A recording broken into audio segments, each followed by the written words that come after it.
بسم اللہ الرحمن الرحیم۔ السلام علیکم ورحمۃ اللہ وبرکاتہ۔ دوستو، آج کی ویڈیو میں بیان کروں گا سیرت حضرت سعد بن ابی وقاص رضی اللہ عنہ حصہ اول۔ سامعین، آپ رضی اللہ عنہ بدری اور عشرہ مبشرہ صحابی ہیں۔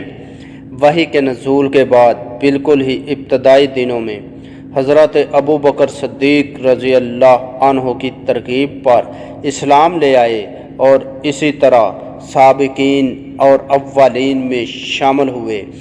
آپ رضی اللہ عنہ حضور صلی اللہ علیہ وآلہ وسلم کے ننیالی خاندان سے تھے، اس لیے آپ صلی اللہ علیہ وآلہ وسلم کے ماموں کہلاتے تھے۔ حضرت سعد بن ابی وقاص رضی اللہ عنہ کو اپنی ماں سے بہت محبت تھی، لیکن جب انہوں نے سعد رضی اللہ عنہ کے اسلام لانے کا سنا تو بڑے جتن کیے کہ کسی طرح حضرت سعد رضی اللہ عنہ واپس بتوں کی عبادت کی طرف آ جائے۔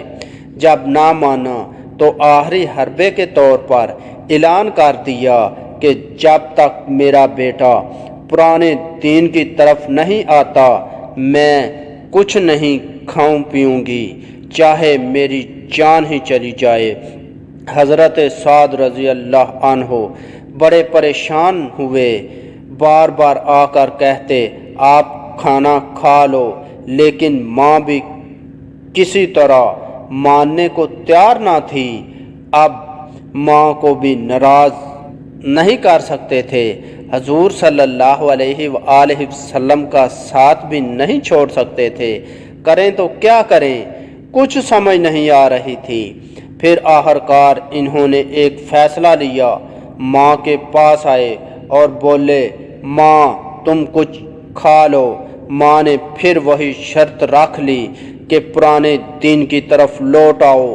اس پر آپ رضی اللہ عنہ نے کہا ماں میں آپ کی یہ بات نہیں مان سکتا کہ اگر آپ کے جسم میں 100 جانیں ہوں اور وہ ایک ایک کر کے میرے سامنے آپ کے جسم سے الگ ہونے لگیں پھر بھی میں اسلام کو نہیں چھوڑوں گا۔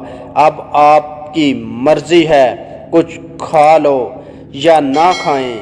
ماں اپنے بیٹے کی آنکھوں میں موجود سچائی کو جان گئی کہ اب یہ کسی طرح اسلام سے پھرنے والا نہیں، لہٰذا انہوں نے کھانا پینا شروع کر دیا۔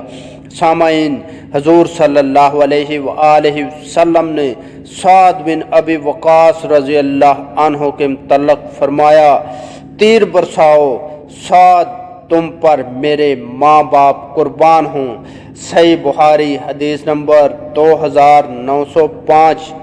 سامعین، حضرت سعد بن ابی وقاص رضی اللہ عنہ بیان کرتے ہیں کہ عرب میں سب سے پہلے اللہ کے راستے میں میں نے تیر اندازی کی تھی۔ ابتدائی اسلام میں ہم نے نبی کریم صلی اللہ علیہ وآلہ وسلم کے ساتھ اس طرح غزوات میں شرکت کرتے تھے کہ ہمارے پاس درخت کے پتوں کے سوا کھانے کے لیے کچھ بھی نہ ہوتا۔ صحیح بخاری حدیث نمبر 3728۔ حضرت سعد رضی اللہ عنہ فرماتے ہیں کہ رسول اللہ صلی اللہ علیہ وآلہ وسلم کے ساتھ مکہ میں ہم لوگوں نے بڑی تنگی اور بڑی تکلیفوں کے ساتھ زندگی گزاری ہے۔ جب تکلیفیں آنے لگتی ہم صبر کرتے، اس طرح ہمیں تنگیوں پریشانیوں کو برداشت کرنے اور خوشی خوشی ان پر صبر کرنے کی عادت پڑ گئی۔ چنانچہ آپ رضی اللہ عنہ فرماتے ہیں کہ مکہ میں ایک رات میں پیشاب کرنے نکلا تو جہاں پر میں پیشاب کر رہا تھا وہاں سے میں نے کسی چیز کی کھڑکھڑاہٹ کی آواز سنی۔ غور سے دیکھا تو وہ اونٹ کی کھال کا ایک ٹکڑا تھا جسے میں نے اٹھا لیا، پھر اسے دھو کر چلایا، پھر اسے 2 پتھروں کے درمیان رکھ کر پیس کر سفوف بنا لیا، پھر اسے پھانک کر میں نے پانی پی لیا اور میں نے 3 دن اسی طرح گزار دیے۔ دوستو اسی ویڈیو کا اگلا حصہ تم ضرور دیکھیے۔ امید کرتا ہوں کہ آپ کو میری یہ ویڈیو پسند آئی ہوگی۔ اگر ویڈیو پسند آئی تو ویڈیو کو لائک کریں، اپنے دوستوں کے ساتھ شیئر کریں، اور ایسی اچھی ویڈیو دیکھنے کے لیے ہمارا چینل مہربان وائس ٹی وی سبسکرائب کریں، اور اپنے بھائی اشفاق احمد کو اجازت دیجیے اگلی ویڈیو تک کے لیے۔ اللہ حافظ۔